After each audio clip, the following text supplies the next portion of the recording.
Thank you all again for joining us today. My name is Marion Danzeisen, and on behalf of the German American Center here in Stuttgart and the Heinrich Böll Stiftung in Baden-Württemberg, it is my pleasure to welcome everyone to yet another virtual event. Tonight or today, depending on what time zone you're in right now, is all about water, water resources and water protection. And we have a great panel, transatlantic panel here today, and we're excited to talk to them about how to protect rivers and nature in general, about how they got involved in this topic, and maybe also a little bit about how all of us can get involved in this. And so before I officially introduce our moderator, as always, I just want to give you a quick overview about what's going to happen. So first, our moderator, Hatteras Hoops, is going to introduce our panel, and we will then show screening of the Salad Days as sort of an introduction to the topic today. The film is going to last around 13 minutes, and afterwards we will dive right into the discussion. As always, we welcome all of your questions. Please use the Q&A function to send them to us, and then we hope that we can get to a lot of them at the end of this event. So many of you may have wondered why we called this event the Herm Hoops Epilogue. And in order to explain, we are honored to have Herm's son, Hatteras Hoops, with us today, who is going to guide us all through this event and who can better than anyone else talk about his father as an example of someone for whom the protection of rivers and water resources was a life's work, so to speak. Hatteras is an American who's living in Stuttgart, has been here for a while, and we are very amazed that besides all the things that he is doing, he still has time to serve as, I will say this, an unofficial ambassador to our institute, because he's constantly telling everyone about us, about our events, sharing this information, and he's really trying to bring people from both sides of the Atlantic together, and is thus really enabling the German-American dialogue. And so we are very thankful for that, and also that he's here today with us. Hatteras has been raised rafting and kayaking rivers and has always been very personally connected to this topic. And just like his father, he has become a strong advocate for river protection. So we are just super honored to have him with us today. And Hatteras and panel, everyone, welcome. We're happy that you're here. And I will stop talking now, hand it over to you. And I hope everyone is having a great night and a great discussion. Thanks. Marion, thank you very much. Can you all hear me fine? Thank you very much, and thank you very much to the German American Center for all the great events and great panel discussions, topics, social events. I got involved many years ago as an American, kind of lost, seeking some of the culture that I kind of yearned for, stuck in a culture that wasn't really mine, and found a great, huge opportunity to really kind of sew the fabric at a very personal level between a culture that I was in with a culture that I was from. And so it's been a great journey working with the German American Center and learning about so many great topics that kind of that connect us. So thank you so much for having me and for agreeing to kind of have this topic on the agenda. Really excited. This is a super, obviously to me and to my family and to the panelists, this is a really germane topic. We are excited and I think have a lot of passion about this topic. We have some incredible talent expertise and a wide range of varied backgrounds. And I think we're really lucky to have such great panelists here today to talk about this topic, which we're framing for Parks and Recreations Month in a kind of way. But I think we can kind of, as we talk, kind of reach outside of that scope, depending on how much we talk about. But we'll start with talking about Cody Perry, who is he's coming to us from Colorado and Utah, out of the Colorado River Basin, as big outdoor advocate, skiing, whitewater rafting. If it's outdoors, he's doing it. He's a filmmaker, and has a lot of passion to tell the story that I think we'll see here in a little bit, and that imagery will help us kind of understand the story that I'm trying to help this body tell.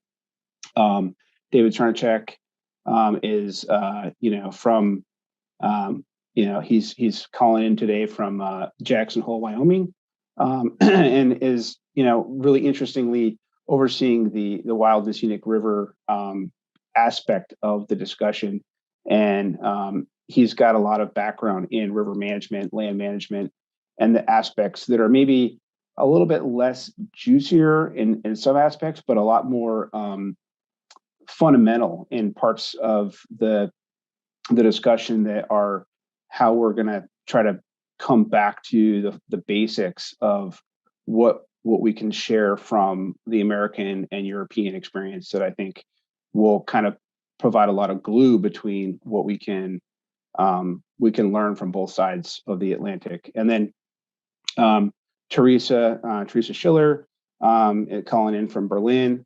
And one of the things about Theresa Schiller that I think is great is she's a geographer. And I think probably everybody on the call is always a fan of maps, but being a geographer is always a great thing. And she's done a lot of great work seeking to help save some of Europe's last free-flowing rivers. There's not many. In fact, I think we're down to like one or two. So, and working for the WWF here in Germany at present.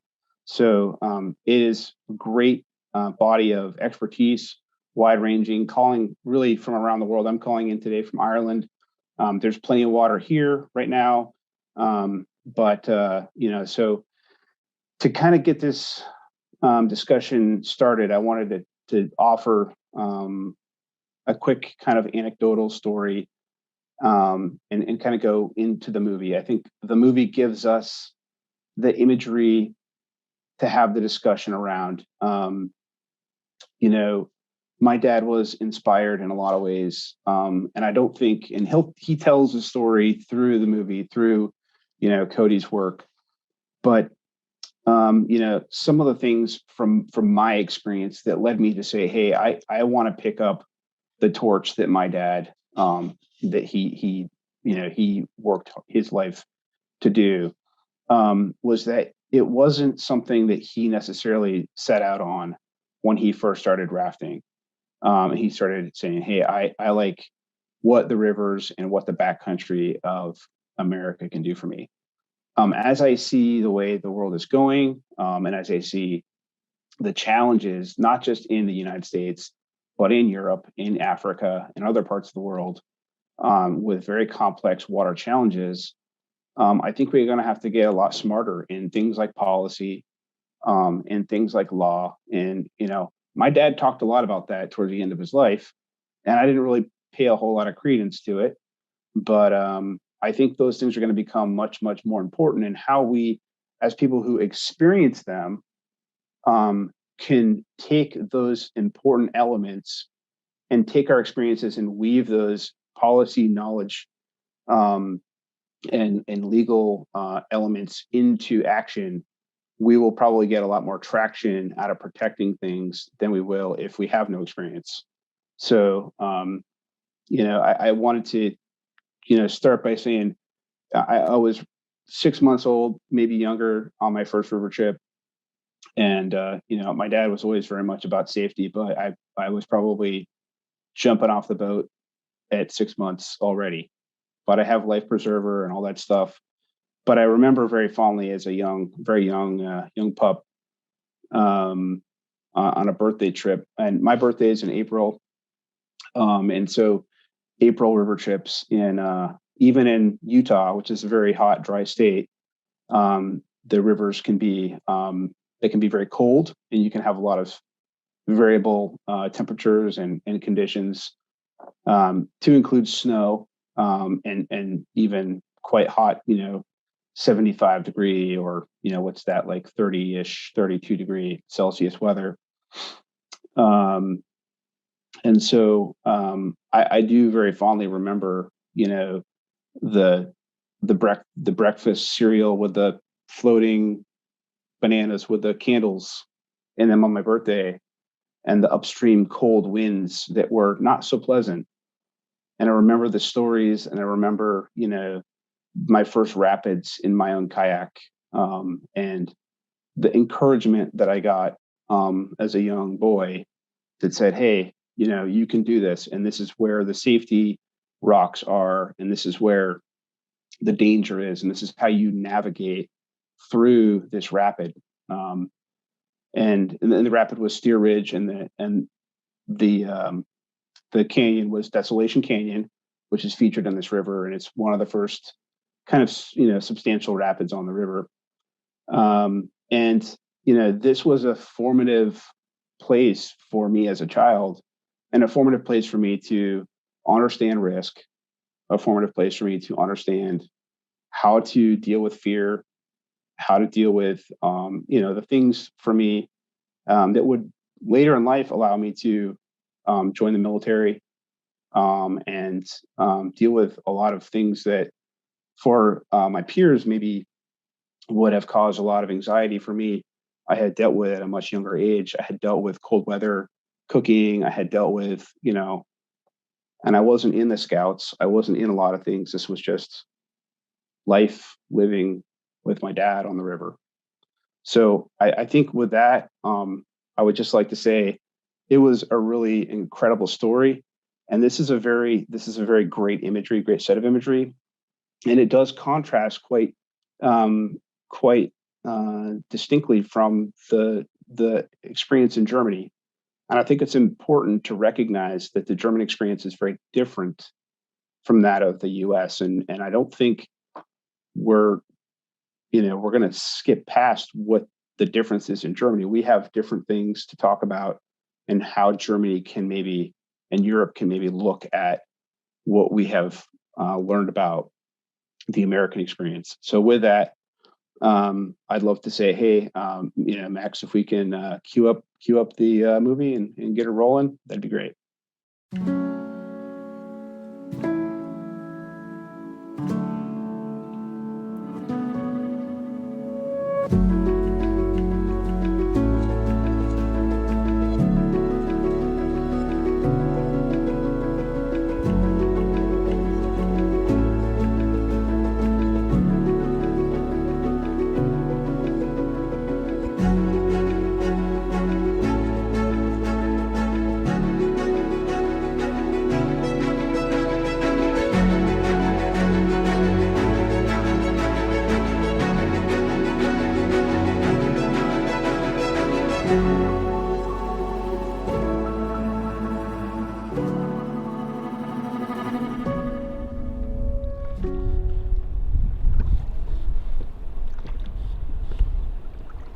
I learn something new on every trip, man. It's just the most amazing thing. Seeing places that I've been or wanted to be, and knowing that, this is pretty much it.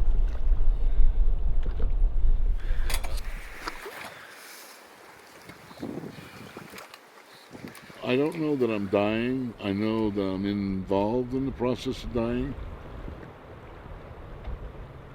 And I'm not going to look at it that way. I'm just not going to look at it that way. I'm here and I'm enjoying it.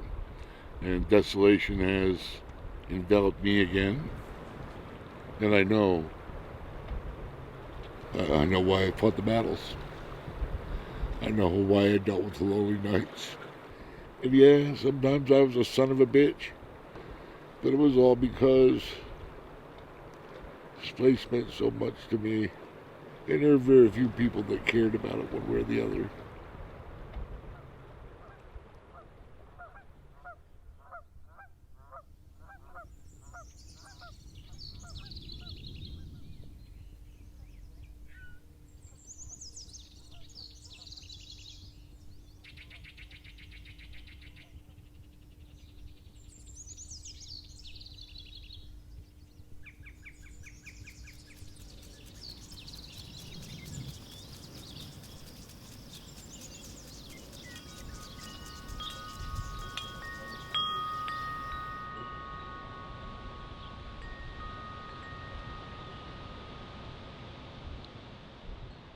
My name is Herman Hoops. My dad was Herman Hoops, Herman Richard Hoops, and my grandfather was Herman Hoops. It's a German family name.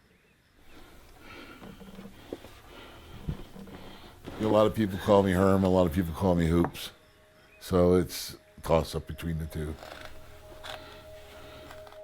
I was born in New York State, but we had a farm in Vermont. Our primary income was dairy cattle. We had Asher cattle.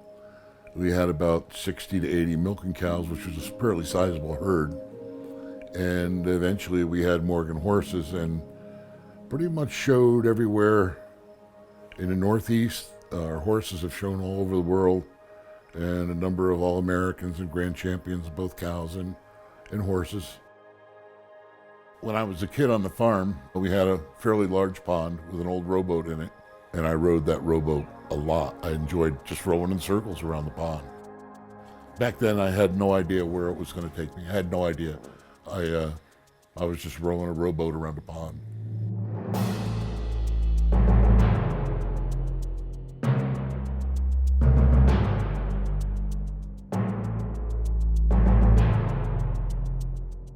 In 1965, bought a yellow canvas raft, and that spring I started putting it on the water and going down rivers.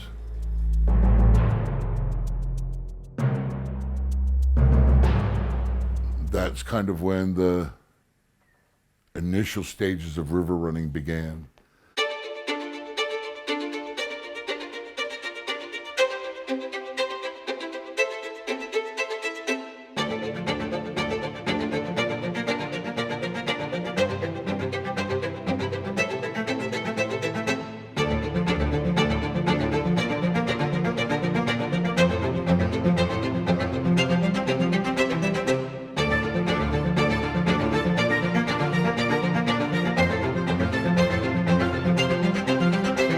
Was really just taking a boat down some moving water.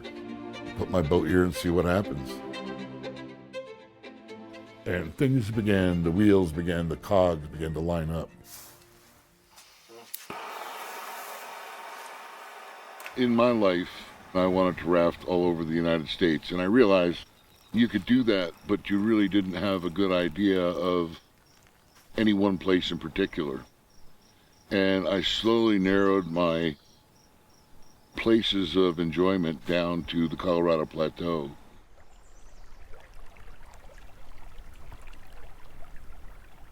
For some reason, the desolation experience grew on me. Well, I could just take my boat down to Ouray or Sand Wash and put it in, and it was not uncommon for me to do 5, 6, and 10 trips a year. And sometimes I'd go down there just because I like to row. Looking at being at the end of it, God, I miss certain things. I miss being out there alone. I miss saying, I don't think I'll camp here because there's room enough for one person.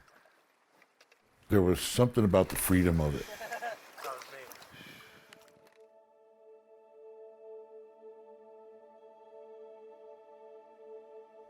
The West was so wide and open, and it was one of the magnets that drew me out here and be a ranger at Dinosaur National Monument. How many visitors do you have? The quarry gets about 240,000 visitors a year. Our peak months are June and July. We do receive a lot of visitation in the spring and fall. Fall is a delightful time to visit Dinosaur. But the whole meshing of the environment and human interaction, you know, I knew early on that people learn by doing. So the Park Service brought that experience to real life to me, that I could get people to want to protect things. And many of those people were local people who had never looked at things that way before. You take people to a place and you share it with them. And then you take them back and they get to know it. And then when they find something special about it on their own, they begin to love it.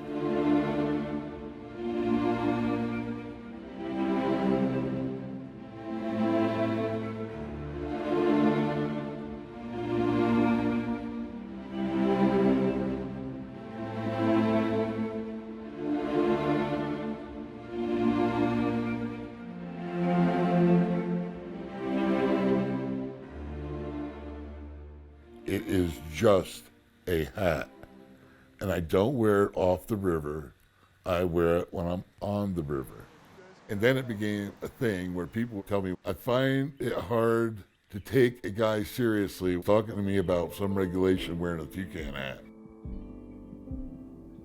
I'll be goddamned if I'm going to take it off when I'm running rivers, you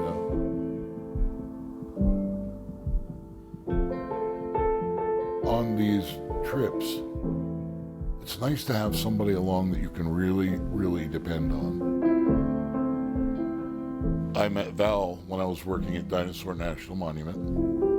We loved to get all gussied up, her with a parasol and me with the Sergeant Pepper uniform. One of the hardest things for me to do is to understand that we're probably not going to be able to do another river trip together.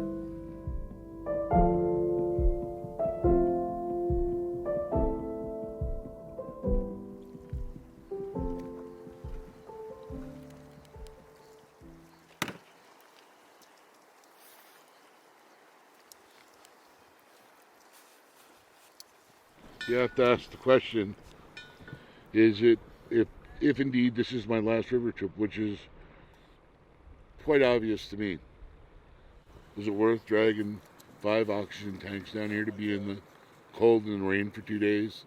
Or was it worth me coming down here, have to haul this stuff and have you people do all my work for me? Hell yes, it was worth it.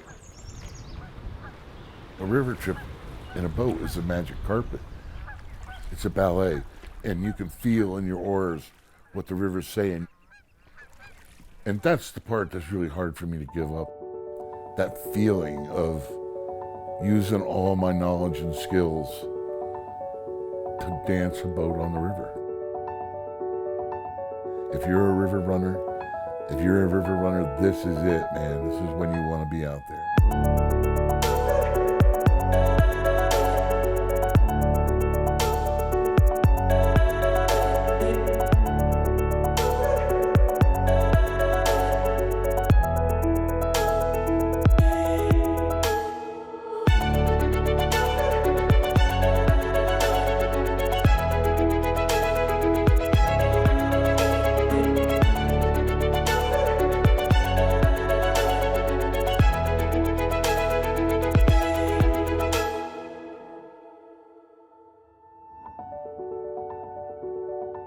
That's the river. The river can't put itself into our realm of development and cost benefit. It's just a river, and it does what a river does. And if people want to have beautiful natural places like this, then they're going to have to start stepping up. It's not all just running rapids. There's a part of it that we don't talk about a lot, and that's being an advocate for rivers.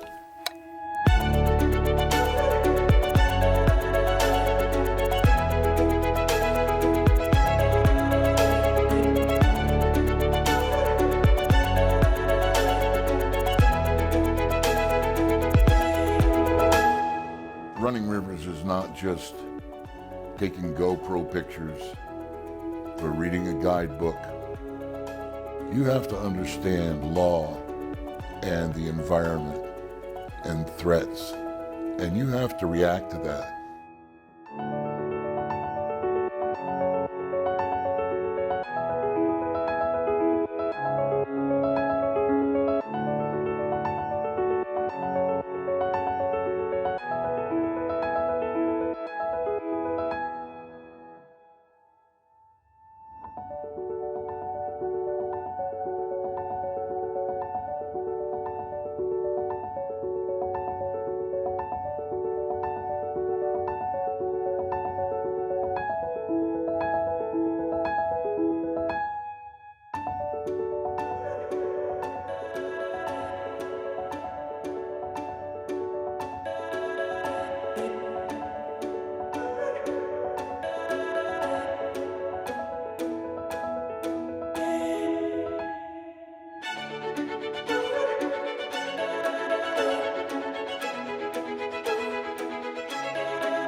Yeah. So every time I watch that movie, it's like it just takes me away and goes that that is absolutely why um, that is absolutely why I love to be on the river, and that's absolutely why I picked up and said, "Hey, I'm going to pick up the torch of my father." So thank you so much, Cody, for making that fantastic film and kind of codifying it.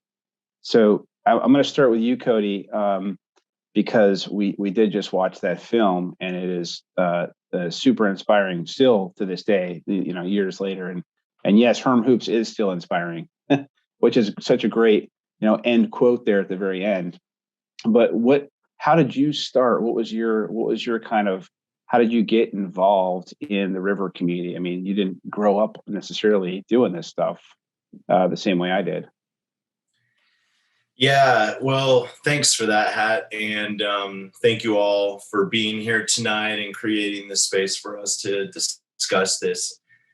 I think the way to really answer that would come from my parents. I was raised on a ranch, and so I was so privileged to have all this like open space, and then there was a river adjacent to the ranch, which is the most is often the case in the West. And my folks were way into the outdoors, and they, did a bunch of backpacking trips to the Grand Canyon when they were young people.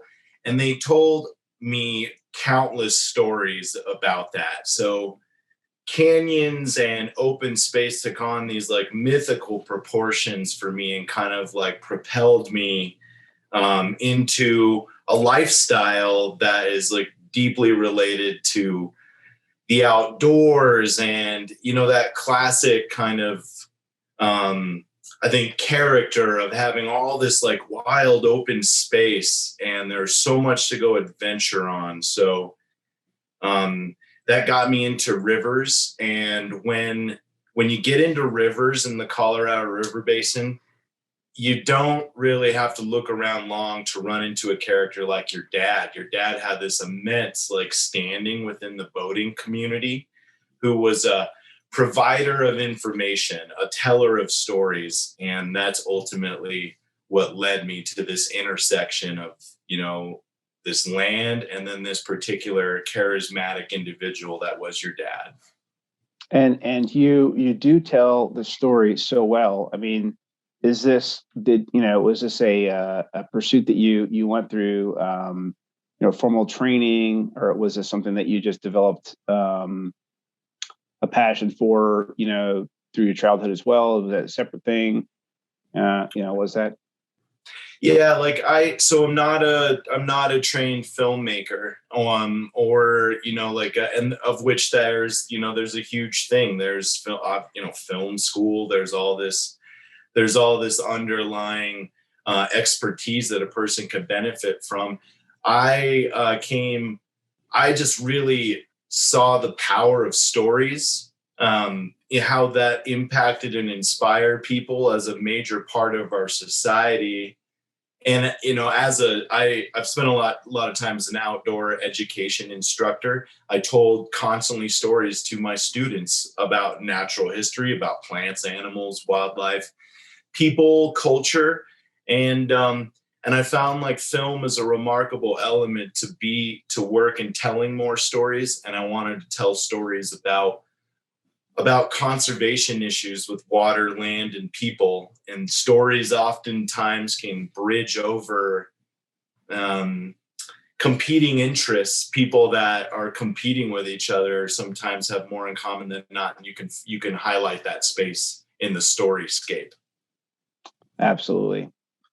I think I do one thing I want to touch on, because it is a featured piece of language in the overall concept of this discussion. I'm going to ask Dave actually about this. We talk about wild and scenic, Dave, and so kind of framing it from just a lexicon, the language of the discussion. Can you help us kind of better understand when we talk about wild and scenic? What does that mean, wild and scenic? That's a good question. In the 1960s, where we were at in the United States is we had a lot of dams going up, hydropower dams. We were sort of capturing the power of rivers. We also had rivers that were basically being treated like sewers. We were just dumping everything we had into them. We actually had rivers that were catching fire. That was the impetus of, we had horrible water quality issues, that type of stuff. And we had folks that were just came forward with the idea that certain special rivers should be protected going forward from any further development. Not that they should be like turned back to caveman times or anything like that, but that we have certain things where we should protect them from being dammed, being developed, being harnessed, and just they have such special features.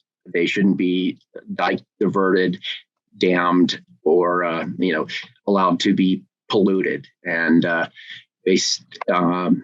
so that eventually became, it started off as the Craighead brothers, which are some amazing wildlife biologist brothers that mainly hung out in Wyoming here. They came forward with the Wild Rivers Act in 1964 that eventually evolved into the Wild Scenic Rivers Act in 1968.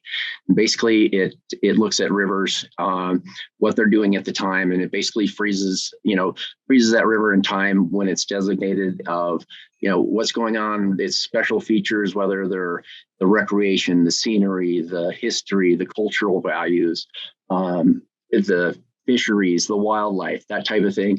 And, the flow and the water quality are, based on that, it's, designated for protection going forward on that section of river, that mileage for the river's life.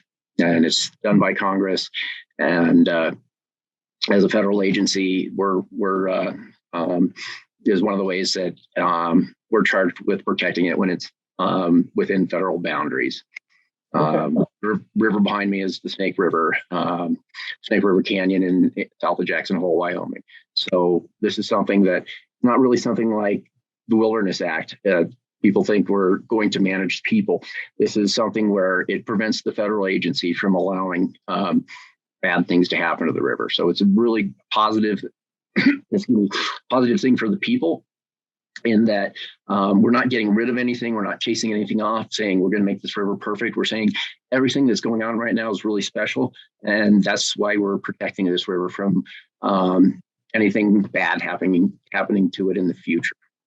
Okay. And how did you, from where you are now, I mean, how did you get involved in kind of your river experience? What led you down this path? I mean, I think you were in the military at one point too, but were you always involved with rivers, or did you grow up on the rivers as well in the outdoors? Kind of a weird story, and I'll try and make it as short as possible. I really got tired of team sports when I was a teenager, and I ended up joining sort of a Lord of the Flies type of explorer post in northern New Mexico, where they were part of the Boy Scouts only for the insurance. They were just a group of kids that went out and ran rivers all over the West, and they had two ranks, greenie and boatman. And so if you're a greenie, you got tortured and buried up to your neck in sand, and you got duct tape ponytails, and you learned to be a boatman really quickly. But we ran, we did week-long trips. We ran the Grand Canyon, we ran the Middle Fork of the Salmon, that type of stuff. And we didn't have leaders like people's dads. We had advisors, kind of these people, adults that went along with us to keep the violence to a dull minimum.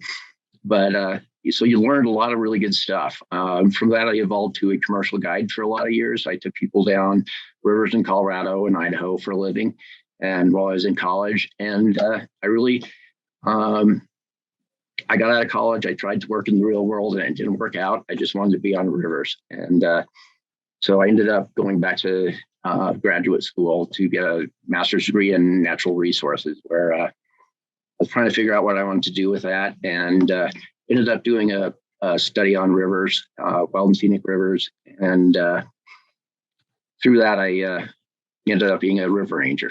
in New Mexico on the Wild Scenic Rio Grande.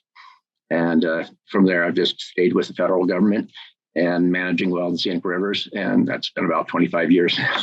And so that's sort of how I've ended up doing this. It's really, working for the government is the best place for being able to make effective changes on rivers and taking care of the public's land for them. And it's been quite an incredible ride. Okay.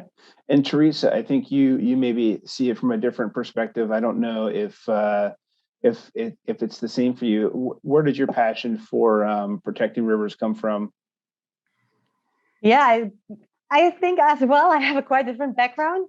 So, I grew up in Berlin, which, well, of course, is a rather big city, nonetheless, quite green anyway, at the outskirts. And so there, we had a wetland there, which I also experienced from the very childhood. And so I ever felt very connected to nature, which is also why I studied geography and wanted to work for nature conservation for a long time. However, it really, my studies first led me, to soil science, actually. But through this and having a thesis in this as well, I explored soils of floodplains. So this was actually my scientific first closer touch to rivers. Of course, I was kayaking a bit before, but not that much yet. Yeah. And but through this thesis, then I got closer to river ecology.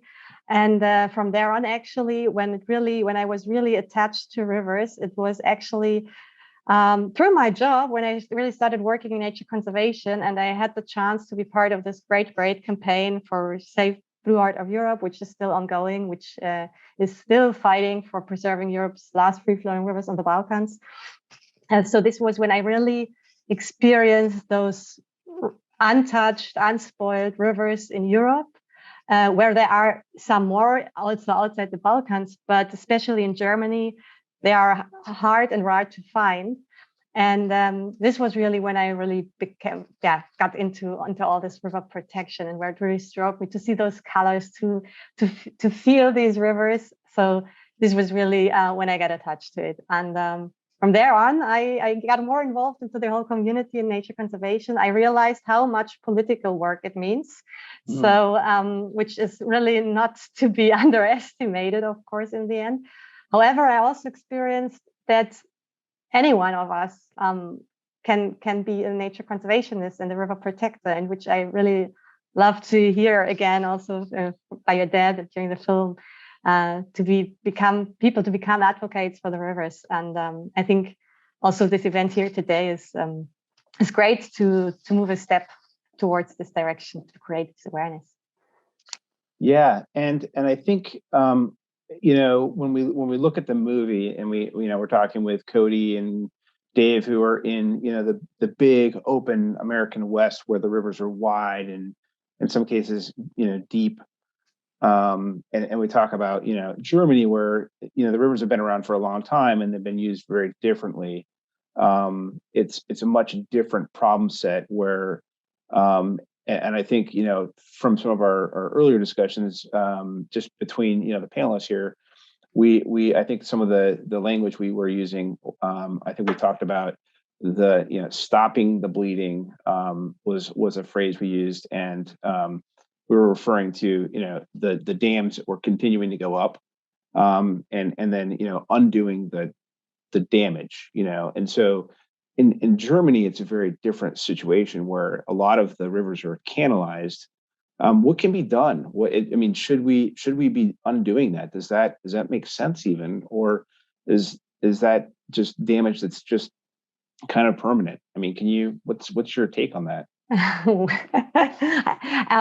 yeah, this is a big story. Well, it's right. In Germany, we started, exploring or destroying our nature like centuries ago, especially starting with the whole freshwater ecosystems, like beginning in the north of Germany, like by draining all the wetlands, and then followed by rectification of rivers like the River Rhine, where they lost huge floodplains. So the rivers were really totally changed. So actually, it's no natural rivers anymore, mostly. And then on top, of course, they followed the hydropower developments and navigation, all these things. So, well, this is the situation, and this is indeed something which has to be considered when thinking about restoring rivers, because of course these were all huge impacts to rivers, and as the river flows and they have their own energy, of course, and through all this rectification there is much more, the energy is not spread in the floodplain anymore. So of course you cannot just easily say, okay, we remove this dam and everything is fine and we just continue, because this of course needs lots of planning, lots of time, lots of money, many people wanting it and working on it. However, it's definitely possible. It needs knowledge and patience, and especially also like pushing for it. It needs political will. Yeah. And this is something which is interestingly, I mean, for a long time, and I think this is also a challenge which we're facing here in Germany, it's the awareness on rivers ecosystems, because for such a long time, we are already living with those changed rivers. I mean, there are people, you're walking along canals and they are celebrating or happy about being near to water. But it's many of us, and apologies to the audience if there, I suppose that you might have, as there are of course people who experience rivers here. But nonetheless, I think a vast majority isn't connected anymore to rivers, because we have never, I mean, even me myself, it took me long till I really saw a really free-flowing river. Yeah, because I even living close to some wetlands and so, but still it's somehow regulated. Sometimes you see it more, sometimes less. Yeah, but getting back to your question, I mean, it's a big one. So I think, well, it needs political will, but and every one of us can do something about it. Sure. However, of course, not, I mean, you on your own, you cannot remove a dam. That's impossible. But that doesn't mean you cannot do something. But yeah, maybe we get to it further in the discussion, but I think and I will repeat it later on again, I think the first thing we can do, and every one of us can do, being a scientist, whatever, but not even, you do not need to be anything, you just need to be yourself and to love a river and to want to change something. So start talking about it, and raise awareness. Yeah, absolutely. And I think another thing that I'm interested in, and I know Dave has done some work in Europe as well, and I'm interested to kind of hear. Do you think it's possible that there would be ever wild and scenic protection on European rivers? Does that seem like a sensible thing, or something you would envision, Dave or Theresa? We've had folks, we've had reps from the Balkan countries come over, and some countries have definitely asked a lot of questions and tried to see where there's opportunities and great ideas that they can take home with them from our Wild and Scenic Act and management. A lot of it is European countries seem to be small and have, just pieces of rivers passing through them. And so much is dependent on countries getting together to manage rivers as a system rather than just that country's segment. It seems to be a lot of the case. And there seems to be a lot of willingness to do that with quite a few countries. Big deal, I think, is, at least with the Balkans, is they had proposals for something like 900 new dams, hydropower projects coming at them going into the future. And so a lot is really important in the next few years as people look at where they want to take their future going forward. A lot of these are high dollar things with a lot of big promises of jobs and stuff like that don't necessarily turn out. But countries that need money, former Soviet bloc countries, that type of stuff is a very big deal. They're kind of at a juncture where they need to make a really good decision, and some of that is kind of scary stuff. A lot is about getting along with others, and some is choosing doing the right thing over well-funded people who are funded a lot more to do the wrong thing. And so really interesting stuff there. And as Theresa was saying, some stuff on European rivers and other places has been there since the 1400s or something, and undoing that type of stuff is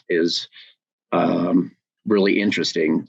For us, like over here in like the Sierras in California, some of those places where if we took down a dam, there's so much mining waste behind them that the load of mercury behind them would be devastating. So there's some dams we want to leave in place, but I think there's a great future. It's just people need to want to have it, and sometimes those are really tough decisions to face, and people really need to really care for the rivers, and that's a really hard thing to get people to that place. Yeah, and I think one of the things that I find interesting about your point, relating the multiple countries and the segments and that notion, and this question's kind of for Cody, and I don't know if you want to talk any more in depth about this, Cody, but I know you did a project recently about the Colorado system, and you have a lot of experience with the kind of multiple river rights as they apply to multiple states and that. But your project with the Colorado system and how that as you went from, I think, Green River, Wyoming to somewhere far south, maybe you would talk about your experience and how the dams impacted your ability and what you kind of saw along that experience. I don't know if you can talk about that or if you want to share that with us. Sure. Yeah. Well, I think I can, really dovetail nicely for what Dave, was alluding to in terms of like rivers in Europe going through different countries, different governmental entities and different agreements that all need to kind of, be exchanged between these different parties. That's the exact same way that it is here in the US. States like starting, you mentioned going on the river, it flows from Wyoming, into Colorado, into Utah, down into Arizona on its way to meet the Pacific Ocean, ideally in Mexico. So there's a whole complex that's, amalgamation of laws, compacts, treaties, all kinds of legal binding things that happen between states, agreements, this party gets this much water. The tribes get this much water. Native American tribes also have water rights that are in this complex construct of all of it wrapped up. So when you're riding on the river, you got to realize it's like wet water, and it's also other things, that the water's composed out of, but it's also like legal tender. This water is distributed, planned on, depended on to a degree that I can't stress enough how every single molecule that falls from the atmosphere onto the mountains and goes into the river is used multiple times in the Colorado River Basin, used over and over again. And,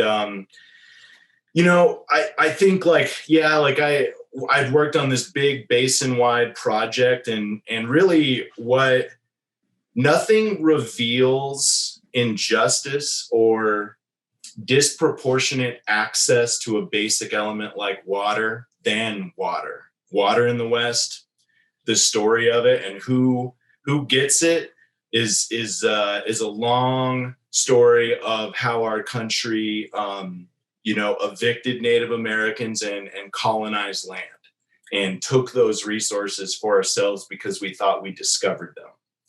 And so I think that's a really big discussion right now. There's a question here in the chat just talking about what futures in the US look like. And I think honestly, water reveals cultural differences to a degree that are massive. If how you view the world, how you value the world, and what do rivers look like around the world? Well, especially being impacted by climate change, it's going to be a tremendous challenge. What do futures of rivers look like? It's going to be challenging to correlate or correspond our idea of lasting forever with the reality of water use on the ground. Yeah, I mean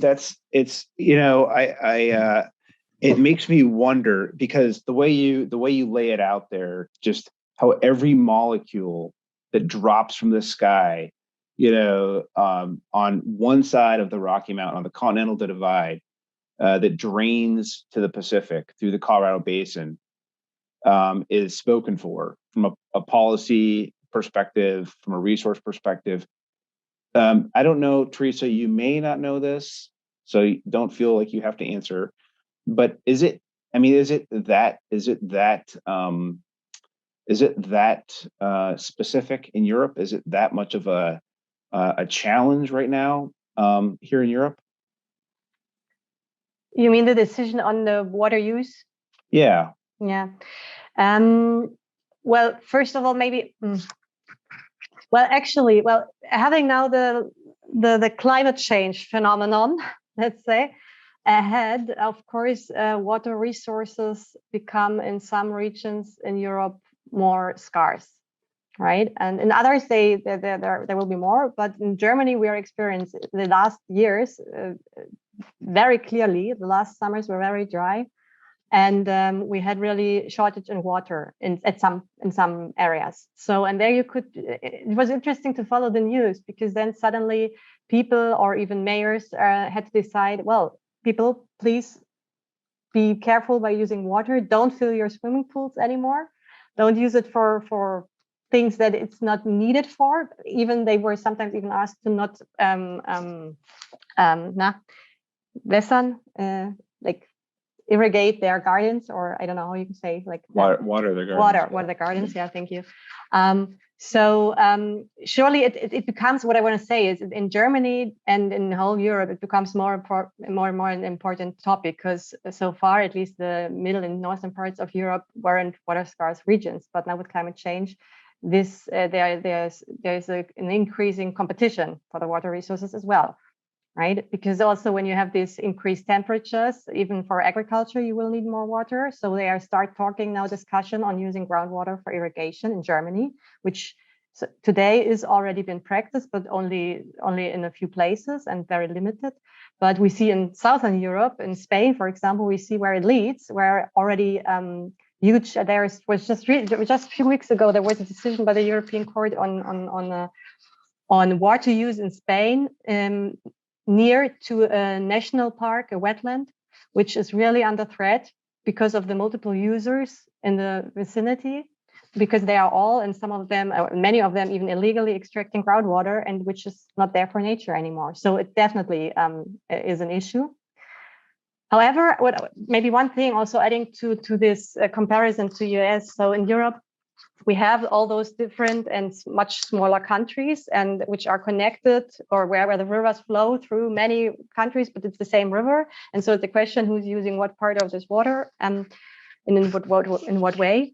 But we also do have in the European Union the so-called Water Framework Directive, which is a legal tool which all member states were needed to implement international law. And this also foresees to build river commissions beyond like transnational ones, right? So that it's really about that expect exactly those countries, for example, the Rhine, or where the river passes through, all these countries need to meet regularly together in order to agree how to deal and to use the river. Okay. Maybe actually you can, I was doing a bit of research these last couple of weeks and trying to find some of the examples of, just from a recreational perspective of conservation, and in Germany, specifically, but I know you have a bit of experience in the Europe perspective, where Europe is trying to set aside some rivers, or set aside some land that is trying to protect, kind of the future, to set aside space for people to have that. I know in Baden-Württemberg, they have set aside a pretty large tract of land that includes some rivers. And I think in Bavaria, there's some talk about another piece of river that they're looking at. And I think you were talking about something maybe yesterday even. Maybe you can talk about some of these protected areas or protected rivers that are kind of on the, these things that are coming to the fore that are being looked at as protected spaces and rivers that may be coming into the future of protected spaces and rivers? I think, yeah, well, I mean, something great, which was only created last year, or published, decided, is again from the European Commission, the biodiversity strategy. And there they suggested they actually, it's a suggestion because it needs to be decided by the Parliament and the Council as well. But so to have, to really, regarding the biodiversity in Europe, which has been already quite threatened, to restore ecosystems again. And rivers are mentioned explicitly, to restore 25,000 river kilometers in Europe till 2030. So this is a great first step also for awareness, but of course for following political action. So that, of course, member states should now look, okay, where could we start with this? Or which rivers could we restore again in order to give them more space and to get them back a little more to nature. So this is not itself yet any protected area. However, and also again, I get back to this Water Framework Directive. So this was actually adopted in 2000, so which is 21 years ago, and its initial goal was to turn all European rivers into a so-called good ecological status by 2015. We totally failed to reach this goal. Germany as well. And so the final deadline is now set to 27. We will definitely not be able to bring all rivers to a good ecological state until then. But what is important about it, what does this mean, this good ecological status? It is amongst others defined by the way that the river can flow naturally again. And this is one of the major obstacles we're facing. But on the other hand, as it's a law set by the European Union, member states have to follow this. So this is also, let's say, an incentive to really restore our rivers again and try to get them back. This, however, doesn't mean that they are protected. There are, of course, all those Natura 2000 sites, which are kind of protection. Okay. But this doesn't preserve, and this is the difference to the Wild and Scenic Rivers Act. It's no direct protection to the river itself. So, and especially, and this is really a tricky thing here, in most cases, there's often an option of overriding public interest, so that a decision, even though a law exists to protect something, can be ignored or not being followed. Just kind of moving on to a different topic, and I want to try to make sure we save a little room here at the end for some Q&A. We've seen a couple of questions coming in from the audience, but kind of getting back into, it's always, for me, trying to make sure, honoring the way my father looked at these things, and he talked about it in a movie. Really to understand the issue is kind of always the first thing, right? To admire the problem, and how I kind of frame the problem is, we have to really say, hey, how can we advocate for rivers, right? And I think we can advocate for rivers by talking about it. You said that, right, Theresa? Okay, great. So then once we talk about it, then what can we do then beyond talking about it? How can we start to not duplicate things that are happening? How can we not duplicate? How can we take advantage of organizations? How can we take advantage of ongoing existing, organizations that are united, that are moving the ball forward, that are being proactive in this effort? So I guess my question, kind of from a Cody's out there in the fight in Colorado, trying to bring stories and find the stories of people who are doing this. I follow him on Twitter, on YouTube, and on all the Vimeo, and as much of the different stories as I can find, because he's got some great stories out there. Cody, what are you seeing on the people who are actively engaged in this? What are the elements or the organizations? There are people doing things, but what are the organizations? What does the scene look like for people who are actually organizing at the elemental level to push back against policymakers and say, hey, we've got to do something about this because, not only are we in a 1,200-year drought, there's no more water to be stored in the West. There's just no more water to be stored. What are we going to do? How do we organize? What are you seeing out there in Colorado and Utah? Yeah, no, that's a great question, Hat. Thanks. So in short, there's a ton of opportunities coming up around the river right now that are, going to look at how we structure management, how we essentially divide and use the river. So there's opportunities for the public to immediately engage, to learn, and to provide their feedback as a stakeholder. And it's essentially like sharing the whole concept that individuals have agency. You have a voice, and you just having a voice, just knowing that is a major step. And it means something. It means something. It means you have a place at the table. And I feel like, being encouraged to assert that voice at the table is something that can be done easily through inspiring images like that you can relate to. And I'm not saying that that's the only mechanism. I mean, those are just things that, are part of our character and our lives, depending on where you live. You can see and feel motivated on a daily basis, whether you're living in the middle of a busy city like Berlin. I imagine that there's plenty of opportunities in your day-to-day life, regular experience that enforces the understanding that we need natural functioning systems. Otherwise, what's all this? What is any of this? So what's scary on the side of this is, recreation, outdoor recreation in America, it's part of who we are. It's part of our identity. And in fact, it's more than our identity. It's our expectation.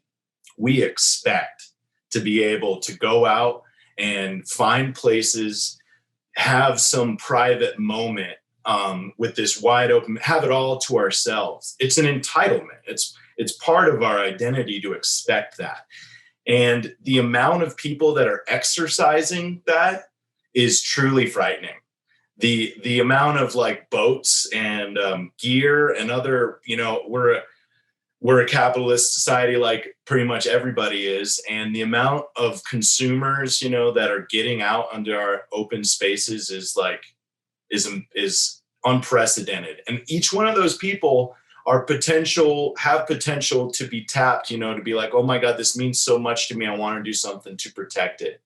So we're in this unique balancing act and point right now where we're at an intersection of finding how do we even balance these issues. And, the COVID-19 really exacerbated a lot of this too. It really impacted how our society relates and looks to the public space and how they see themselves within that. That is, there's so many strings I would love to pull off that, but I will leave that to the Q&A. Dave, I'm going to ask one more question and then I'll save the rest for Q&A. But my question to you is relatively similar. Are you seeing any organizations from your side, any I don't know if they're formal or informal organizations that are getting together to say, something has to be done to organize, to get together to put an end to this? Or is it really just, onesie twosie, one-off, people who are caring? Or is it, just kind of all over the board, There's a lot of really effective, river organizations out there. I sat on the board of American Whitewater for a lot of years, just because I think they're one of the, the most powerful national organizations. Mostly, I tend to see some of the most effective work done by by your your more localized river organizations, just because they're more in touch with the issues that are going on there. But in the spirit of Herm Hoops, it's all of our jobs, and the biggest problem out there is we're not hearing from you. And one of the things I hated about running into Herm is one of his questions was, when's the last time you wrote a letter, Dave? And it's like, I'm the guy that reads the letters, Herm. I don't have to write letters. And he beat up on me, and it's like, okay, I'm gonna go read a document somewhere and write a letter, a thoughtful comment letter. And that's the biggest impact you can have is you participating. Don't send your dollars to somebody send your dollars to somebody to represent your rivers and stuff. But at least in our American system, each and every one of us has a responsibility to participate in our government, in our land management, in our river management, in our water management. And the power of Herm Hoops was Herm wouldn't just go have fun all the time. Herm would sit there and read through boring government documents that I write. Sometimes they're 300 pages. He'd go sit in, he'd drive across a hot state and go sit in a long meeting all afternoon and pay attention and ask really tough questions. And he'd stay on topic, and he'd keep asking the same question until he got the right answer that he wanted. And then he'd go home and he'd write thoughtful letters about it, or, long comments. And those are the things that actually make a difference in our government decision making, is people that actually take part in it. We have huge organizations like the Sierra Club here that have hundreds of thousands of members, and they'll send out an email that everybody send the same. Here's a letter. Just write your name on it and send it in. And when we get those, we'll get 15,000 of the same letter. We count it as one comment. That really doesn't change the world for us. It's the scrolling, the really thoughtful comments that actually we have to look at and we have to write a reply to, and we have to consider in our decision making, that have been written by somebody like Herm Hoops, who's actually paying attention and really thought things through and looked at our decision and what we were doing with it, and said, why haven't you thought about the habitat here, or the impact on the public here, or the bald eagle over here? And makes us go, wow, we didn't think of that, and now we have to, because somebody brought it up. And those are the things that change our bad decisions into good one. And that's the responsibility of all of us who are out there using these resources and caring about these resources. But we're not really caring about them if we're not participating in the process. If we're just coming out and using them and complaining and we're being activists by our comments on Facebook to our friends, we're not doing anything. We're not active in anything, and we're not participating, and we're kind of failing. And that's not the spirit of Herm Hoops, and that's unfortunate because we failed. Yeah, no, that's and I'm just going to kind of put a bow on that and just say, hey, I mean, advocacy is being personally involved. It's getting involved in groups. It's doing your part and reading through documents and writing letters, and I mean, it's everything, right? So, I'd just like to thank the panelists. We've got a couple of questions here, 7 to 8 questions or so. We've got about 20 minutes to get through some of these questions. I'll do the best I can to direct these questions. I think this question, Theresa, is for you. When you're doing political work, do you think politicians are becoming more aware of environmental protection as an existential problem? Well, I really do hope so. This should be the goal of our political work, and of course to change things and the political actions.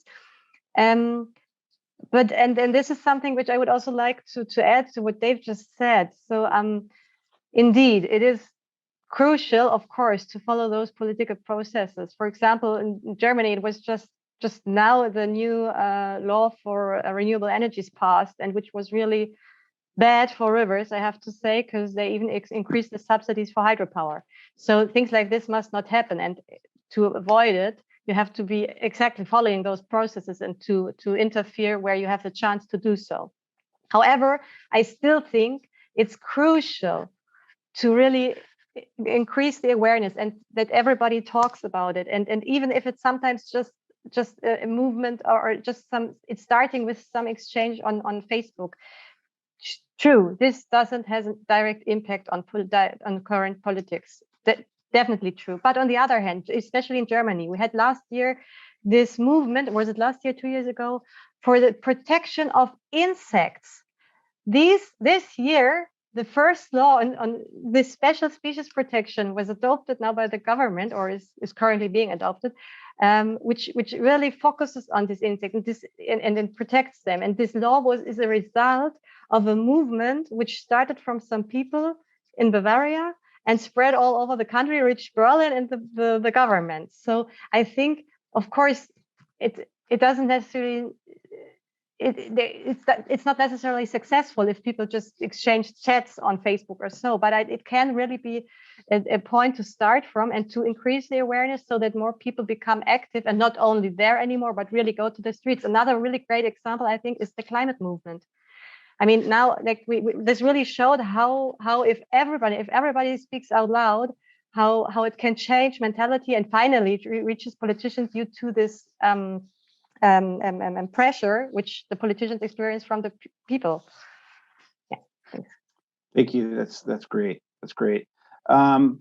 So I think I'm gonna ask this one to Dave. Looking back at the past, do you think there is more sensibility or awareness for stuff like river protection in Germany and the U.S.? And are you afraid of the future? I am absolutely terrified of where our future is going. But the awareness right now of our citizens seems to be very, when it comes down to our citizens, yeah, there's a huge awareness of how important our public spaces are, our public lands and our public waters. When people are, they're taking polls, that type of thing. Yeah, people care a huge amount about their protected spaces and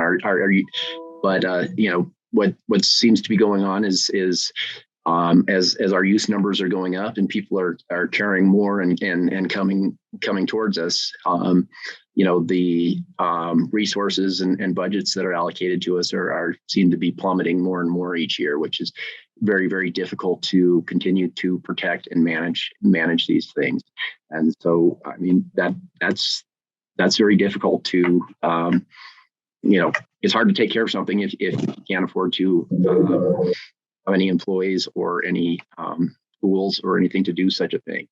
And, when you can't afford wildlife crews or, to do the stuff that you're supposed to be doing every year. And, that's hard to do. We're depending more and more on partnerships with our nonprofits, our NGOs, stuff like that.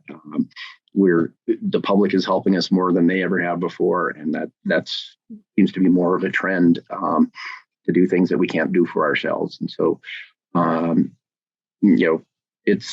it's not getting better, and something needs to change. Yeah, it is alarming, but we can either stand by or we can take action, right, and work together with people who care. And so here we are with like-minded people. Cody, I'm going to throw this one over the fence to you. I think you're well able to handle this one. This is from one of our guests who says he thinks through what we've all said, and the film, it seems like our interest in rivers is through sport. Do you think stuff like sports and outdoor recreation can help create awareness for wildlife and rivers? I'm also thinking about stuff like skiing, where mountains are removed to create bigger areas for skiing. Can you speak to how skiing may create awareness for the impact there as well? Sure, absolutely. Thanks. Yeah, I mean, I think without a doubt, recreation, doing activities in the outdoors, various activities, skiing or rafting, it's going to build some you're out there because you're self-electing to do it. You either hate it or you don't. And if you love it, it's really going to connect you to a place. And, for me, living where I live, in the wintertime, just like in Europe, it gets cold. We get a ton of snow. So you spend a lot of time naturally, like as a skier. I worked as a ski patroller for 10 years and an avalanche safety instructor. I really looked closely at the snowpack, and then every year that snowpack would run down the river. So like as a skier, it was really tying up and understanding that, these cycles, these seasonal cycles is a rhythm, and you see the bad years, you see dry winters, and you see really, really wet winters, and how those end up affecting the months that come behind it, spring and summer, and then into fall. So yeah, being outside gives you an opportunity to get in tune with the rhythm and the cycle of the earth, but also your region, your bioregion, animals, plants. If anything, it just helps you understand that there's more to just look at than the next wave ahead or the weather of the powder day. It's an interconnected, complex system that radiates out from our daily experience. And just a follow-up question, can you speak to why your short film was called The Salad Days? Oh, yeah, totally. So the salad days itself is an old Shakespearean expression. It's an old Shakespearean idiomatic expression that talks about one's youthful days, where anything is possible. There's inexperience, there's enthusiasm, there's idealism, there's innocence, and all of that is wrapped up in this period of our lives that we all have. And that's what the Salad Days is. It's referring to youthfulness and the innocent beginnings. Awesome. Thank you. I'm going to start with Theresa on this one, and maybe get Dave to chime in on the back end. But one of the guests states that he or she thinks you are really an interesting panel. Cody, who creates awareness, Dave, who works in the field and with the government, and Theresa, working at NGO with academic background. So what do you think you can learn from each other? Well, actually, I think I think I even though I already learned it now, but I think it's exactly this mixed power which can make a team successful in reaching a certain goal. Actually, I can only refer again to this great campaign on the Balkans. There is really put together knowledge from people on the ground, really from ecologists who really are into the specific ecosystems in their vicinity.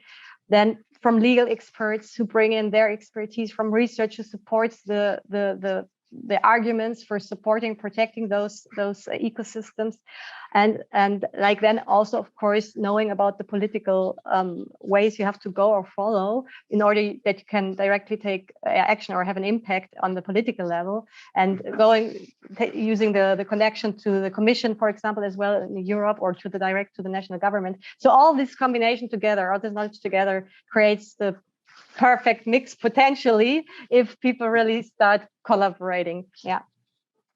Dave, would you like to follow up? As I said beforehand, partnerships are a huge thing for us anymore to make anything happen. And I work with a lot of different river organizations to accomplish a lot of things locally and regionally. If things are going to get done, I already know Cody, and we've worked together on a few things concerning Herm and stuff like that. But I need people like Cody out there to tell the story and get in touch with people's emotions. If my rivers are going to survive and stay healthy, if nobody cares about them, then I've lost the battle right there. Our relevance is so critical right now that I need people like Theresa, and I need people like Cody, or else. I've lost the battle right there. Someone's got to tell the story. Someone's got to get to, somebody's got to get to the politicians. Somebody's got to get to the people. And, I'm by law, I can't go lobby anybody. I can't, raise money. I can't do anything like that. And so I need people like these two in my life. I have a critical need for them. If I don't have them and I don't have them on my side and caring about my stuff, my rivers, then nobody else is going to care. Yeah. And so these days, our partners and our people who make it, who tell the story, who approach other people and tell that story and get the resources moving and organize the projects and raise the money and get things funded. Those are the people who make things happen on rivers, and I need them so much. And we have to work together. Awesome. And I told Theresa a couple of maybe a week or two ago, she had apparently was going to be going to the US a while ago, and then this silly pandemic thing happened. And I said, well, if you want to go out, and experience a Western American river now, some people who might be able to help you out experience a real Western American river. So, sometimes it's a way of, meeting people that help in all sorts of different ways. Yeah. Thank you for adding it. And I also want to add, and Dave, because it's exactly the same for us. So we need allies in authorities, which are really exactly like that. We can support each other, and like us sometimes putting some pressure from outside, but exactly to have partners in the authorities to cooperate and to find common solutions for the sake of rivers. I did have one final question that I wanted to ask Cody, and I think there's another question that I'll try to ask. But the one question I had for you, Cody, was really interesting. You were talking about the enormous demand that you see in the boats on the rivers and the kind of the American, kind of how we expect to be able to have our wilderness, our freedom out on the open. And so my question is, we have come to expect that as Americans, but should we actually start to come to a point where we expect to maybe not have it because we're having to have permits, and we have to start to say, actually have to get in line now because if I want to have it be safe and protected and not trashed, should I start to expect to have to get in line, or is that going to kind of ruin the whole idea of the freedom of accessing it? What are you seeing on that? What's your take on that? Okay, so I really can't stress. We're in crisis over here. The idea that you can go out, and you can still go out right now and and have these ideal experiences in a lot of places, and then that ends at a certain point. Sometimes the line's full, the ride's full, there's no more people inside. Now we have national parks down in Moab that close their gates like around 9:30 or 10 in the morning because the park is full. The national park is full, and there's lines of cars going on there. And this is a special case. I mean, Moab, Utah has a worldwide marketing campaign. And when we put and commodify an experience into a box that we can purchase at a price, it becomes really dangerous. And because not everybody can afford it, this ideal experience that I mentioned, this entitlement, this ability to just drive out and go anywhere and hunt, fish, float, hike, that used to be something that was like experienced by a smaller group, and it's getting to be larger and larger. It's starting to cost money. And we're going through a transition phase in America where there's people that can afford an experience like that and people that generally cannot. And I'm not just talking about money, about the cost of money it takes to go do it. I'm talking about what people have space for in their own lives. Some people's like much, they live in the city, they're oriented towards their family, their daily needs, their job. There's nothing wrong with that at all, but they don't have any space to understand that public land, that really, really big privilege of going out and how does that integrate and fit into their lives? Why should they care about it? Most of our population lives in big cities that are not in close contact with this land. And when I say we're in crisis, it's because of climate change. It's intersecting factors of recreation's more popular than it's ever been. Climate change is hitting the American West in ways that, like, you can read all the articles you want. I don't think it really sinks in how badly things are affected here. And the rivers are definitely in crisis too. I guess this is a huge bummer, but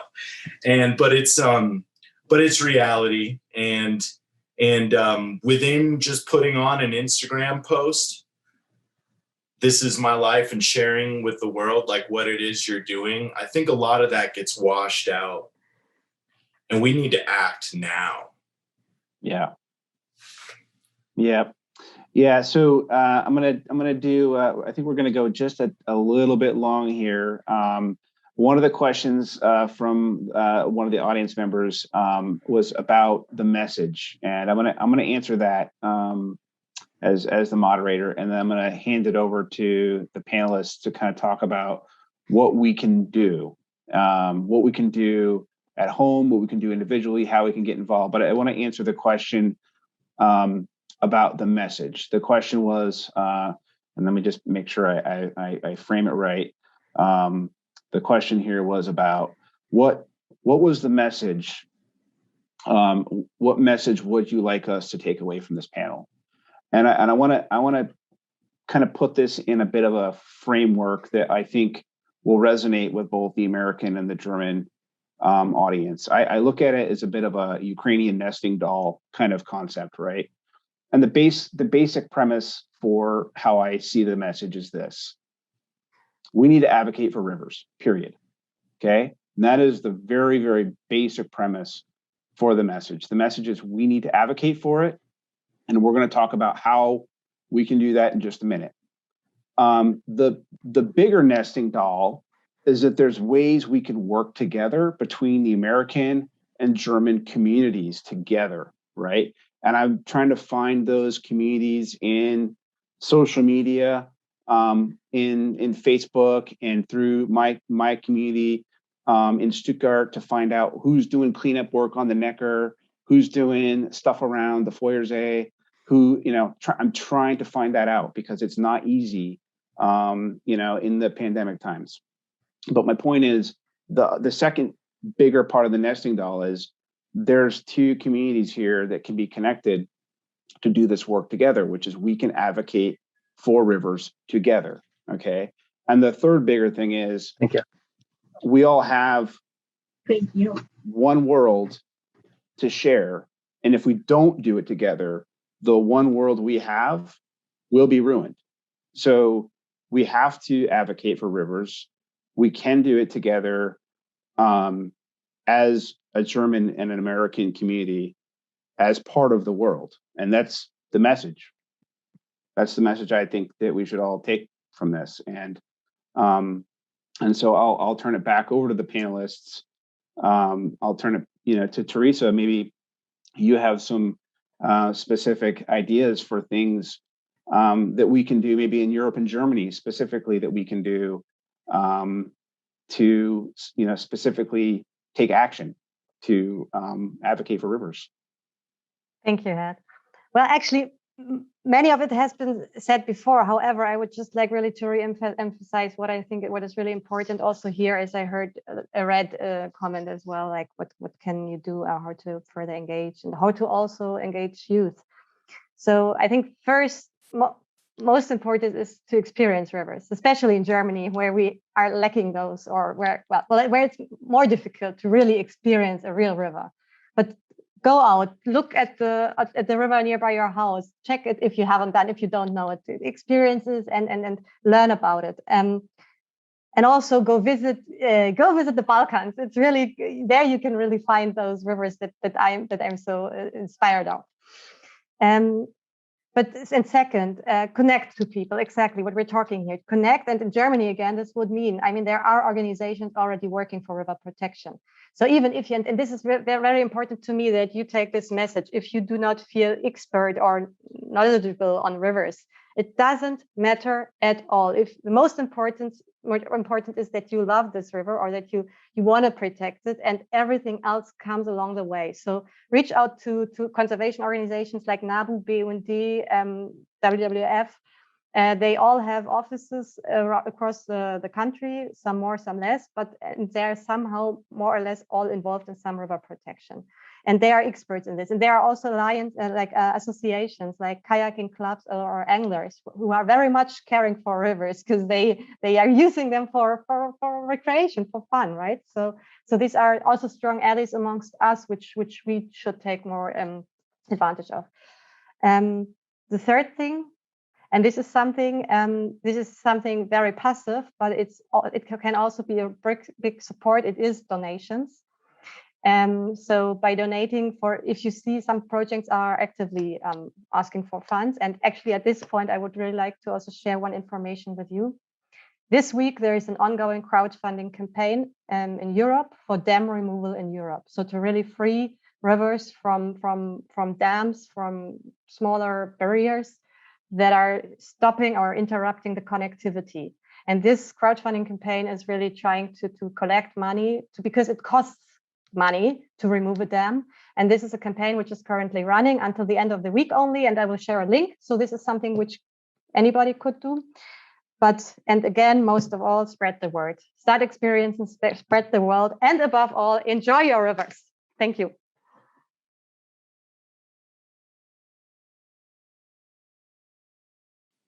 Cody, what can we do? What are your final words on what we can do to advocate, to actually do something to get involved and save rivers? Oh man, this is a tough one to add on to what has been really well stated. Know where your water comes from.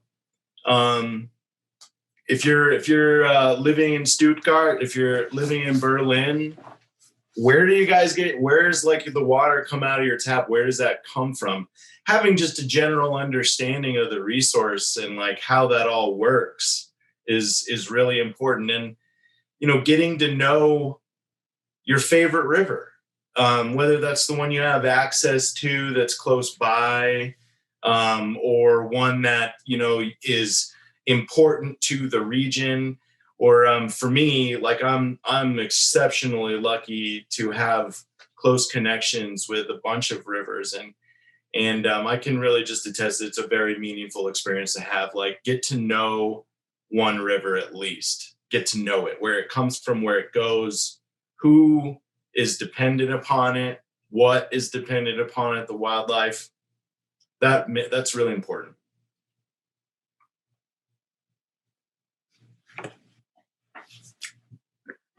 More time, Hat. You were muted there, bud. Dave, I guess you get to close this one out. Okay. Hard to top all that, but I'm going to say, get involved with something. Find one thing and get involved with it. Whether it's, we all have different amounts of time that we're available to do stuff, but make some time to get involved with your backyard stream, your area river, something that's important to you, whether it's water quality, whether it's access, whether it's the fishery or wildlife that's involved with your river, whether, are they putting in a new highway bridge and going to dig things up, or, is bad things getting dumped into it? Find out something about your river, whether it's, where's your water coming from your tap? Here our national forests provide 65% of the water for our drinking water for our country. That's pretty important that we take care of our national forests. But find something that's important to you and learn about it, and then get involved with it. Whether it's volunteering a few hours of your time, that's a really good one. In the spirit of Herm Hoops, write a letter. Find some projects that are going on and tell them what you think about it and what you think is the best thing they should do about it. Most things over here, they have 3 or 4 different options of what they're looking at, the alternatives of what they're doing with their future management decision. Read the document, comment on it, tell them what you think. That's important. Volunteer some time, get involved with your local land management agency, whatever it is, or donate a little bit of money. Find your local nonprofit or NGO and see what they're up to, see if there's something you can participate in, whether it's donating some money or seeing if they need some expertise. Do you have some expertise that somebody needs? I have a lot of needs down at my river where I could really use some help. And I know there's a lot of really smart people that would love to help me, but they sure aren't coming forward. But do something outside of yourself, because we all need to do this. This is all of our jobs to help take care of our planet, especially our water and our rivers. So go outside yourself. 2 hours a week, is that too much? It's get involved, because this is really critical stuff. We can do without a lot of things in our world, but clean water is not one of them. So that would be what I'd say. Dave, Theresa, Cody, thank you guys so much for your time, for your expertise, for your comments, your insights. Really appreciate everything. I'm going to turn it back over to Marion for your closing comments. Thanks again, everyone. Thank you. Thanks for having us. Thank you, everyone, also from my side, and I'm sure also from my team. This was a super interesting and inspiring conversation about water and protecting water and rivers, and on both sides of the Atlantic. I am so happy that you all decided to join us. I really like that at the end of the film, Herm Hoops said that there's something we don't talk about a lot, and that is how to be an advocate for rivers. And so I'm really glad that you all, decided to come here and be exactly that and do exactly that. So thank you for agreeing to join us. Also for, sharing your stories, personal stories, and telling us and explaining to us how we can get involved and what each of us can do. Super happy. I just want to also thank the colleagues at the Heinrich Böll Stiftung Baden-Württemberg, of course, especially our colleague there, Annette Görlich, for supporting this event. And of course, my colleague, Max, the behind the scenes support, very grateful. You can never see him, but he's always here helping us. So really happy he's here as well. And of course, thanks to all the guests at home for tuning in again. I just want to briefly mention that we're going to also offer 2 events next week, same time, 7 p.m. in Germany. So on Tuesday, completely different topic. We're going to talk about China, the US, and Europe. So rather a political dialogue that we're going to have.